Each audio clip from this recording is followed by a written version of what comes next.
So on Monday, Xabi Alonso put pen to paper on a contract which sees him take charge at Real Madrid, replacing Carlo Ancelotti, of course, who's headed to South America to take over at Brazil. This is what Xabi Alonso had to say as part of his press conference. We want to bring emotion and joy to the fans. We want those who come in the stadium to enjoy themselves and those watching on television to say, that's my Real Madrid. If we manage to do that, we'll be an unstoppable force. What's his biggest task, Sid? Well, I think his biggest task is made a little bit easier by the fact that he comes in off the back of a very, very unsuccessful season. And I think that biggest task is to be listened to and to be able to impose the things that he wants to do, to make the changes he wants to do. I think we heard a very determined Xabi Alonso in that press conference. I thought there were a couple of moments where he was clearly trying to avoid certain issues. He didn't want to admit how long he'd been talking to the club, for example. But I think what we also heard about is a coach that wants to change the formation, although he says he'll be flexible with it, who wants to change some of the mindsets, who clearly has some ideas about the structure of this team and wants to play differently. And in order to do that, you need to be listened to by your players and, of course, by the club. And I think one of the things that was very interesting in that press conference was Xabi talking about the idea of decisions in terms of signings being based on consensus and conversation. And it's not quite so dramatic as to say that Carlo Ancelotti wasn't listened to at all. He was, but he wasn't the guy choosing the signings. Sid, when has Perez ever listened to anybody else? Was actually, in the history of him being president. Well, no, this is the thing. Well, yes, that's partly true. But of course, what's happening now is that you've come off the back of this. Is why I say it's so important for Xabi that the previous season has failed and failed so clearly that there can't be any doubts. So if you're going to entrust a manager now, at least in the short term, you have to listen. You have to go for the players he wants to. So I think that's the challenge for Xabi is to be able to impose the ideas that he very clearly has got, and he's very, very much a manager of systems, of mechanisms, of thoughtfulness, of intelligence, and I think he needs to be able to impose that to be able to get to the team that he wants Real Madrid to be. How the heck do you do that, Steve, with this dressing room? You've got to be strong. I mean, you're talking about being strong with Perez. You're going to have to be strong with the players. You know, you've already got Mbappe and Vinny who have made it clear where they want to play. Mm-hmm.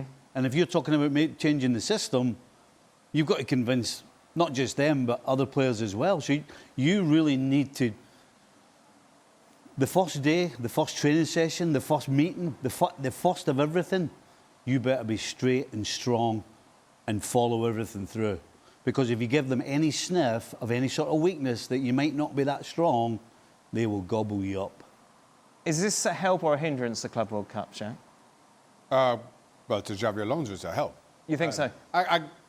The more opportunity he has, the earlier the opportunity he has with this team, with these new sets of players, I think it's a help. At the very least, gets to understand maybe certain things that may or may not. Is it not better to do that in a pre-season before the spotlight's on you? Well, and while I get it, Real Madrid are taking this Club World Cup as seriously as anybody going into the tournament. Well, certainly as a football club.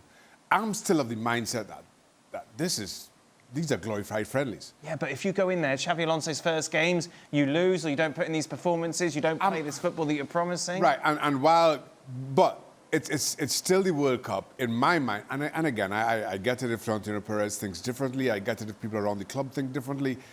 These are still friendlies. And while more glorified than pre-season friendlies, let's be honest, there are eyeballs on Real Madrid's pre-season friendlies as much as anything as well, without some of the gravitas. Granted.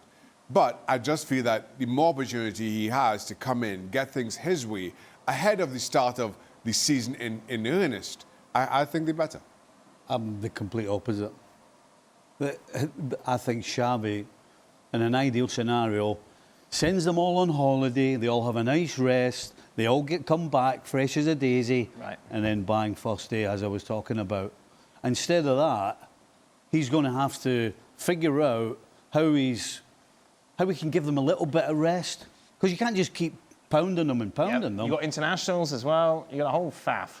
And then, regardless of whether they're glorified friendlies or not, you're Real Madrid. You're expected to win. Yeah. And regardless of what system you play or who does what and you don't win, there's going to be pressure. He doesn't need that. He really could have done with a summer to get them away somewhere and work with them, speak with them, and do all the things that you need to do. Instead, he's not going to be able to do that, not properly. This is what he's got, though, Alex. This is what he's come into. And as Shaka rightly says, there's a trophy at stake here, and we know how driven Real Madrid are by them. Plus, 125 million.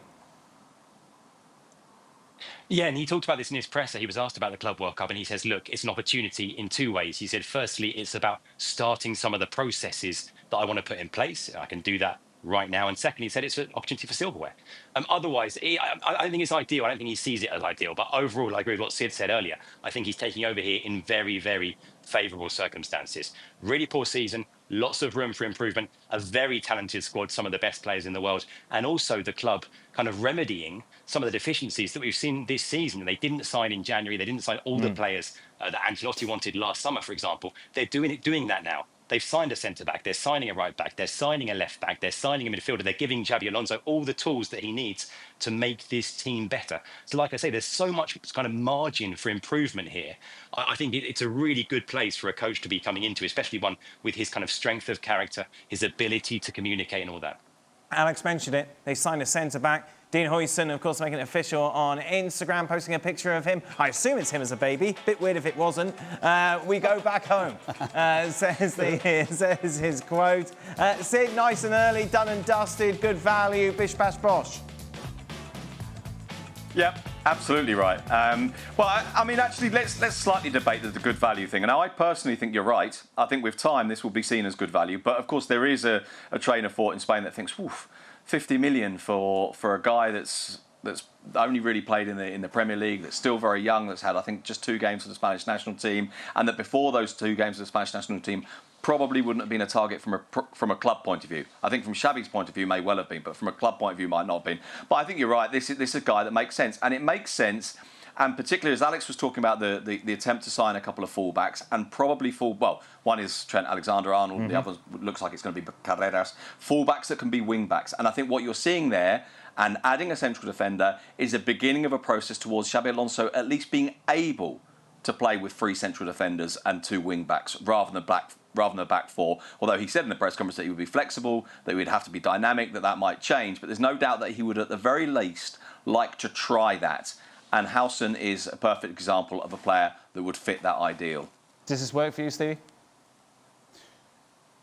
Yes, on paper. It is, yeah. I guess 50, I agree, is maybe slightly high. But every other reason for signing this guy makes complete and utter sense. Alex, you referred to a midfielder there. Who would that be coming in? No, at this stage, we don't know. But what we do know is the kind of player the team needs and the kind of player they're going to be looking for. And one of the big things they've lacked this season, apart from sort of defensive solidity, has been a midfielder to kind of organise the play, to play the ball, to pass it around.